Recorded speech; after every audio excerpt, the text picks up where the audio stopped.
We are Steve and Jill. Together, we've been buying and reselling land since the 90s. Our data-centric approach leaves our buyers asking, how can you sell it so cheap? Here on the Land Academy Show, We answer that and more. Steve and Jill here. Hi. Welcome to the Land Academy Show, entertaining land investment talk.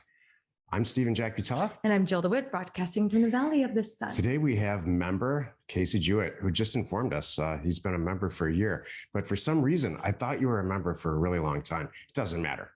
That's good. You are involved, and that's what's important. Yeah. So, and you said yes. You. That's what's important. You said yes to my assistant Gabriel, and thank you for being on the show. Exactly. Of course.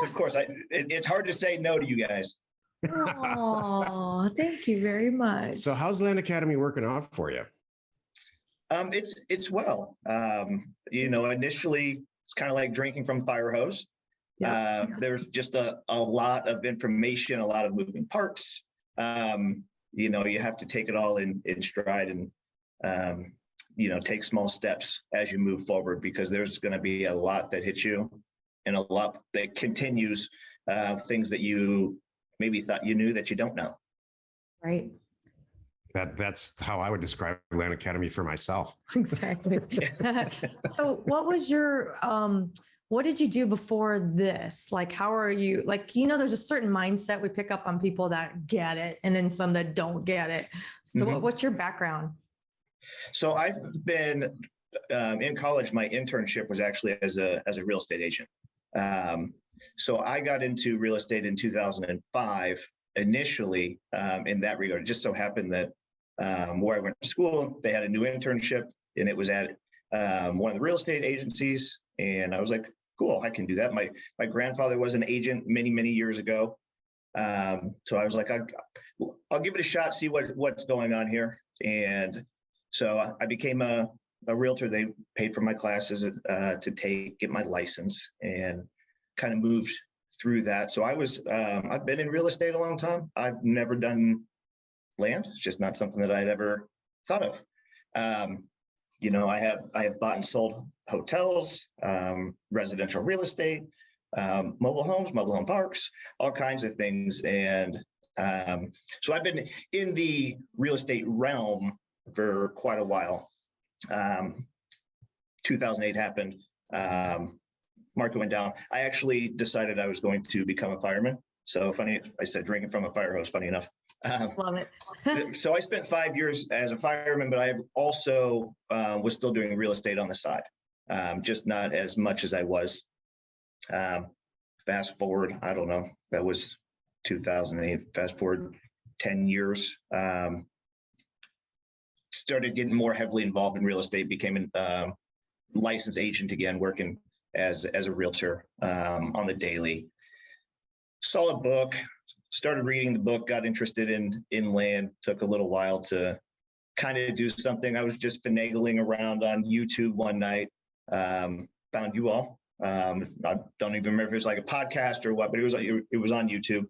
Started watching some videos, and it wasn't a month, not even a month. There was probably a couple of weeks that Career Path came out. And I was like, I'm doing this. I don't know what all it involves, but I'm going to do it. So right. that was just over, like I said, just over a year ago that I've been call it doing it full time. My wife allowed me to. Did you start as a commercial real estate agent? Did you seek that out? I didn't seek it out. No, just kind of started doing. Mm-hmm. What was the first deal you did? Did you sell a house first, or was it commercial? Yeah, mainly I sold homes, and it very similar to land. Everything that I've done, I've actually purchased and sold. Okay. So for all of my investing stuff, I bought and then sold. So like hotel, bought and then sold it. Mobile homes, mobile home parks, same thing. As opposed to listing it. Everything I've done as far as a real estate agent has been residential. Just homes. It completely makes sense. Well, that ties into my thoughts. So you understand the concept. Some people go, what do you mean by it? Don't I just double close it? We're like, no. So I suppose you can. I mean, that's a way. But it's not the easiest method. It's probably the hardest one. Correct. I want to control the asset. I want to sleep really well, knowing that it's mine in the interim. Nobody's going to sneak in there. So, Right. Did you operate a hotel for any length of time? Well, I had some partners, including my mom. So we probably did, it was probably around 6 months. We did it all. Bless her heart. She would actually go there. Wow. I never personally went there. I was more hands off. Good move. That's excellent. Best That's the decision. smartest thing I've But ever she heard. went there. You know, we had to hire people. We had to fire people. We had you have cash, so you have those issues. There's a lot involved with the hotel, other than just guests checking in and checking out. And checking your bank balance. Turnover. Yeah. So there's turnover galore. Wow. You I wake can't up even imagine. next week and say, we're going to buy a hotel with you. Oh, I would never do that. With your Could you mother? imagine? Oh, with my mom. Exactly. Can you imagine No. my that? Hey, Jack, I've got this brilliant idea. You work Right. for Casey. Yes, I'm going to blame you. I'm gonna blame Right. you, all of this. Don't come to me. Don't come to me. I just had the idea. No, So yeah, but I just it wanna buy was a probably resort. 6 Oh, to 8 months. yeah. We ran for about 6 to 8 months and sold it. So That would be but like, it's like, I want the resort because I want the spa part. It's like you wanting to own a No. bar. No, We all yeah, know how so that's going to go too. It's fun to go to a bar and not own a bar. Exactly. right. Oh, that's so Oh my good. God. Oh, would you Can ever you do imagine that having again? a Christmas meeting with your mother? Oh no. Oh my goodness. We can't get organized over the holidays. Right. Jeez. Would I do it again? I would invest with my mom. I don't know if we would do another hotel. There is just so much involved with the day-to-day operations that if you don't have somebody that is just amazing, it's no different than say a transaction coordinator. But if you don't have somebody amazing, boots on the ground there every day, things are going to go haywire quickly. You know, here's one of the things I love about Land Academy, and Jill and I talk about this once in a while. Our customers at Land Academy, they choose us. That's true. We don't, it's not the hotel on the corner where I need a place to stay tonight. And it's the only one open. Right. And it's so now, So Uh-huh. it's like you're going to fail at meeting their expectations with that type of customer. Yeah. That's just how it is. And so we have great customers because they choose us. It's this thing in the land business. I think we send all these letters out. True. We'll send 10,000 letters out and 20 people choose us. The 20 people choose to call us back Right. and so they're motivated. They're already very, very let's call it warm. They're warm, they're warmed up to the idea long before they ever pick up the phone. What I love. And somebody who stops to fill up their tank of gas is just not, they don't want to be there. Mm-hmm. Right. Yeah, it is great. Everybody comes to us, no matter what it is. What's a seller, a buyer, a Land Academy person, especially Land Academy. You got to seek us out. Casey, we're kind of hidden. Most definitely. I was, like I said, I just happened to be on YouTube one night and was watching videos and here you are, snuck up on me, and here I am a year later. Exactly. So did you make some money on these hotels and trailer parks? Yeah. Nothing crazy. I mean, sure, you write home about it, but because we had a few other partners. So, when we sold them, we made a decent profit but that was divvied up amongst 6 people. Me and my mom, and then 4 others. We had 6 total partners. So not as much maybe as you might think, because we also didn't own it very long either. To really, what you're looking to do is get the average daily rate of each guest. I don't call it $50, $100, whatever it is. You want to increase it, and then you can sell it based off of those numbers. So that's the ultimate goal. We just didn't do it long enough to really make big money. But it's a headache. I have to split everything 50-50. And but I do 10 times more deals because of it. Thank you. So that's how you just I have think to you're look doing okay. Yeah. Thanks. All right. Well, give us some numbers now, Casey. Tell us about the deals that you're doing now. So I've really been changing my mentality, because for a long time I was doing small deals. making $2,000 or $3,000 on one. I don't know. I call it in the last year, I've made about 50,000, but or sold 20, currently own 9, and those 9 are better properties. They're looking at about 80,000 in profit versus the other 20 that I sold and made less. So it's a mind shift, and I'm still getting there. I haven't fully gotten there, but I'm working on it. That's the guy who sold a hotel. Yeah. I'm like, what Right. do you mean? I'm sorry. Why are these numbers hard? I'm so very confused. I don't know if it's hard. It's just continuously to wrap your head around. Like in a hotel or a house, you make it pretty, you do things to it, and I'm not doing anything to it. Sometimes it's hard to wrap the head around that. You know how to buy it right. Isn't that great? And That's it. awesome. That's it. One of them, one property that I bought was a 1 acre creek behind homes. Maybe not my best purchase in life, but still made some money from it.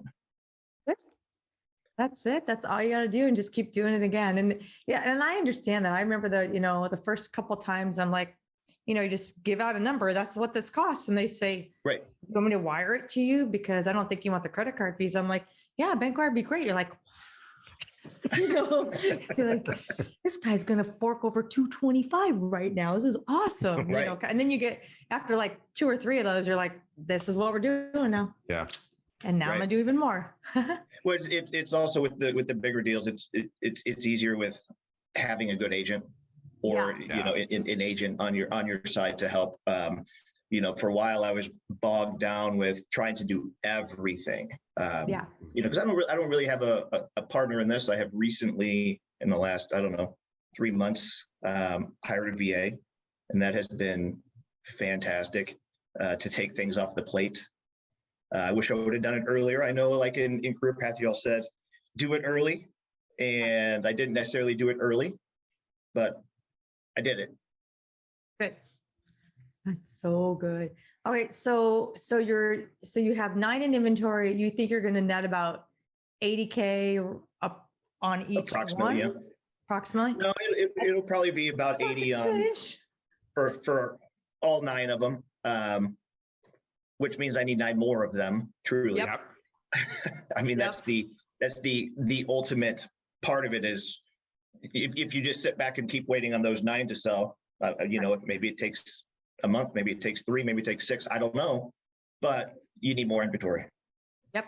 Keep moving them through the system. We probably have, I'm going to say 12 to 15 properties that have been listed for sale for a while, which is not our typical situation. We usually just list them and it sells really quickly.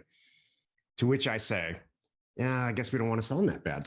Well, that's part of it. It's been by design. You have a few like, I'm going to put this price on it and I'm going to let it ride. We do that sometimes. We'll make at least 100,000 on each one of those. So it's probably $1.2 million, $1.5 million of net profit and it's like, it's not hurting anything. I mean, we'll just wait. Right. They will sell. They're amazing properties. Yeah. We all know what we did. We all sleep really well at night, knowing that if we wanted to, I could let it go, but I'm not going to. I mean, she buys and sells multiple properties every week with deal funding and our own properties. And that's not what I call, those are bucket 1 properties. We have a lot of bucket 3 properties that are just sitting there, and that's okay.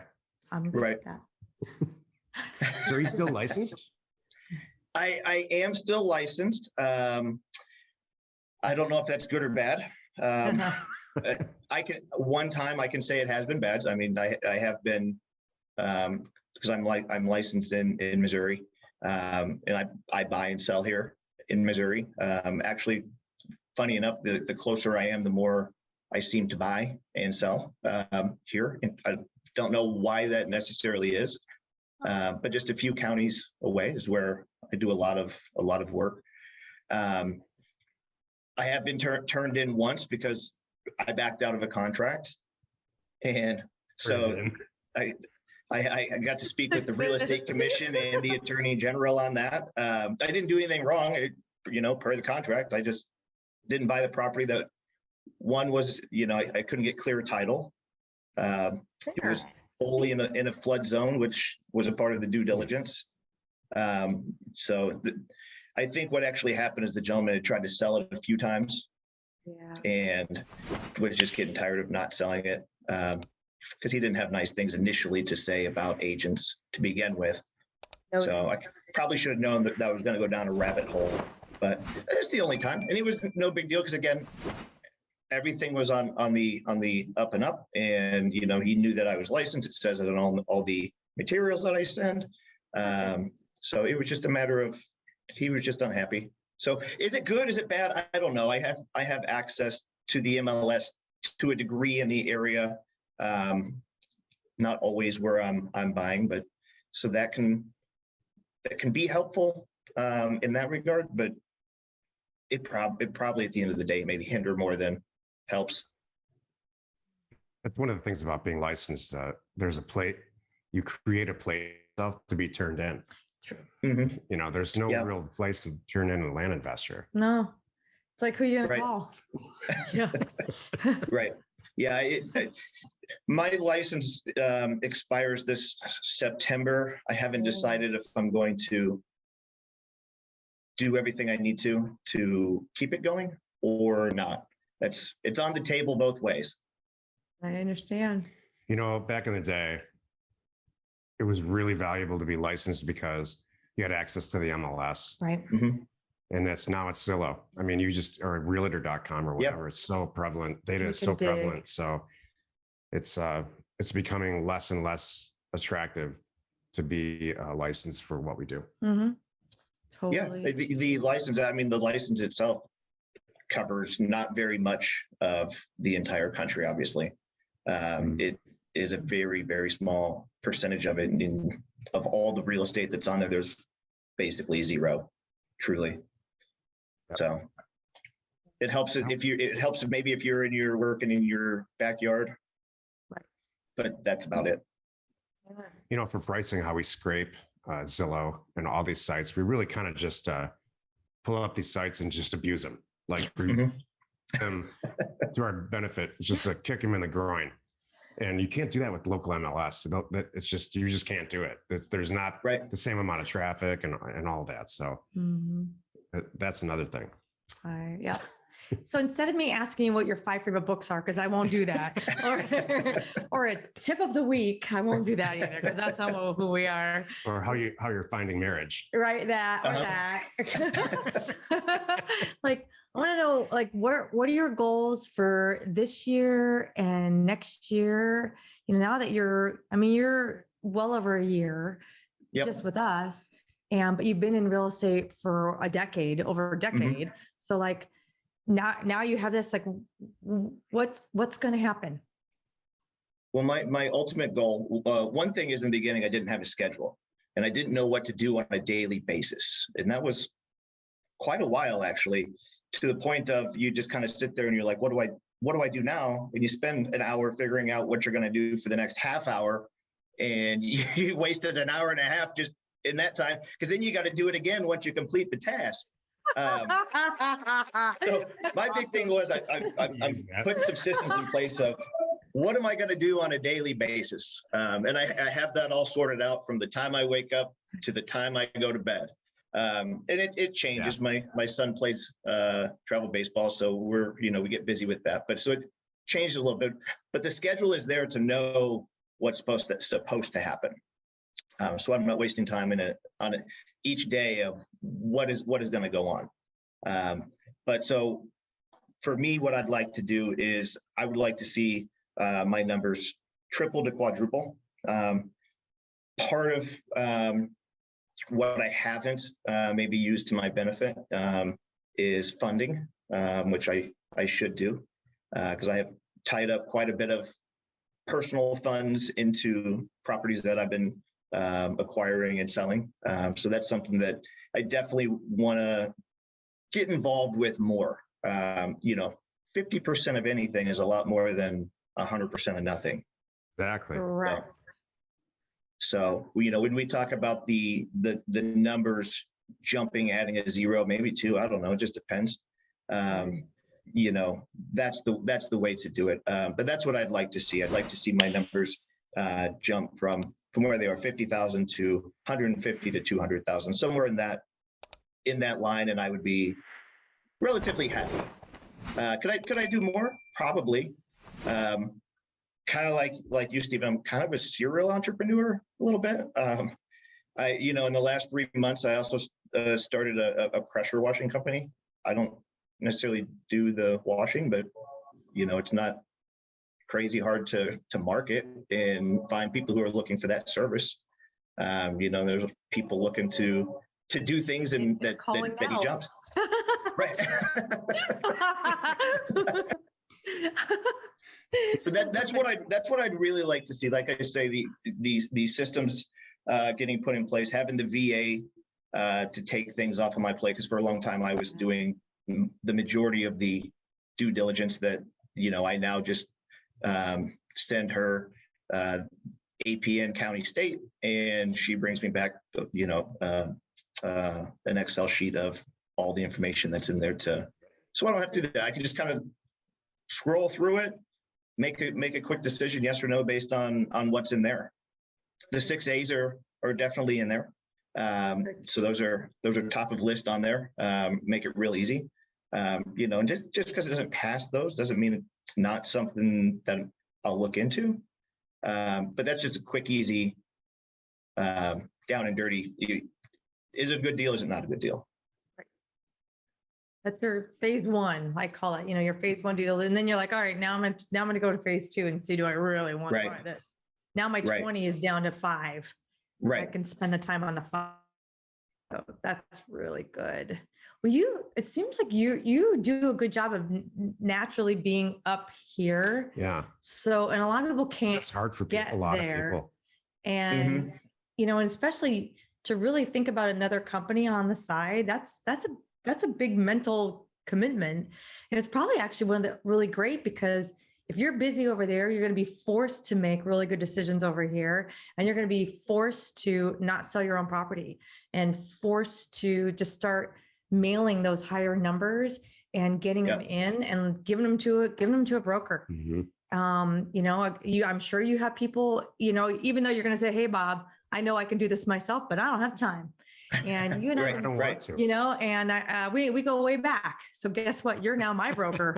Right. That would be great. It's actually funny. It's something that I don't want to list my own properties that I buy, even if they are close. I do have friends that I have doing that on a few of them, not all of them.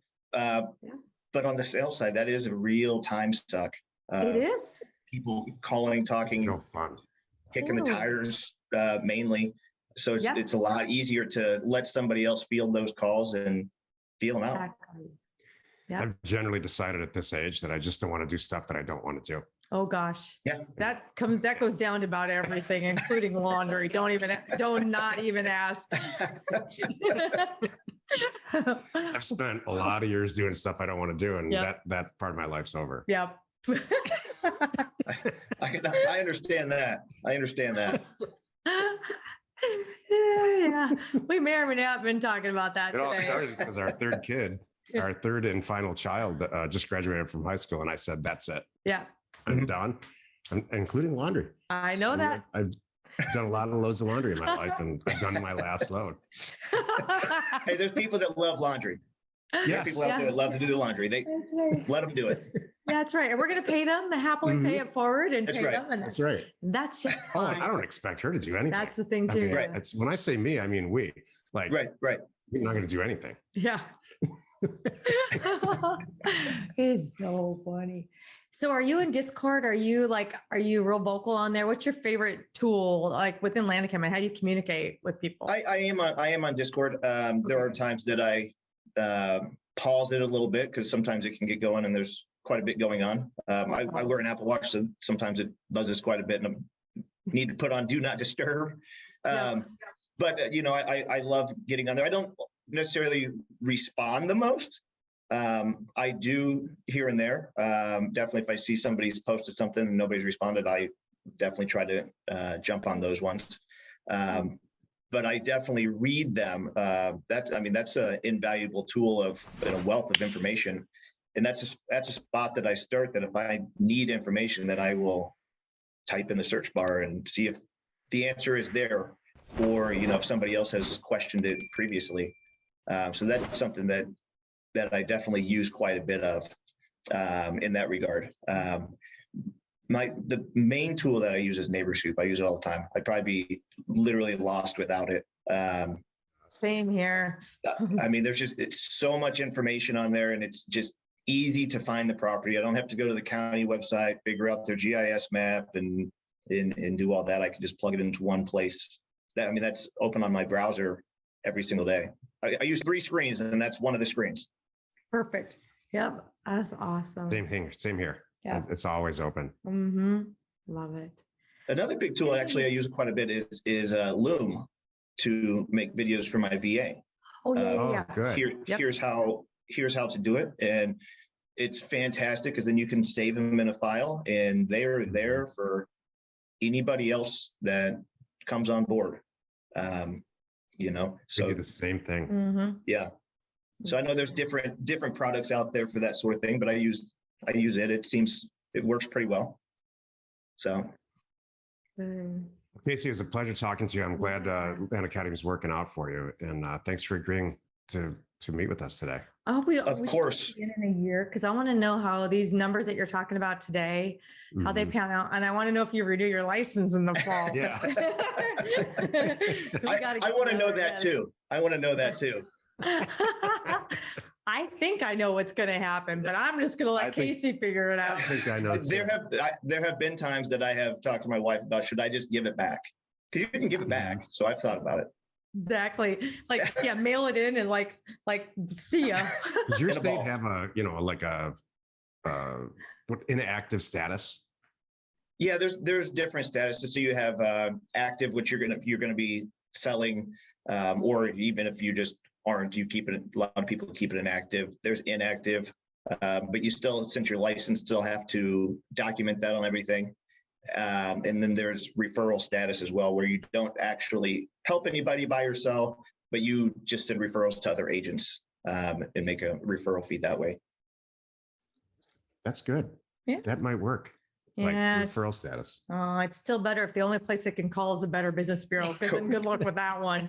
Right. Because when you're in referral status, you do still have to disclose that you're licensed and everything. So that's the drawback of it. No, I like the other plan. I like plan C. Yeah. I do too. That's where I'm leaning towards, but I don't know what I'm going to do yet. Yeah. Gotcha. Well, thanks again, Casey. We will check back with you in a few months and probably see how you're doing. Cool. Perfect. I really appreciate you all having me on today. It's been fun. Thank you. Thanks again. Awesome. We'll see you soon. Thank you. All right. We'll see you. Take Bye. care. Bye. We hope you found our content valuable and we appreciate your support. If you have not already, please check out our channel and hit the subscribe button. And your comments and suggestions help us to create the content you're here for. Hitting the like button helps to support our channel's algorithm and gauge your interest for future shows.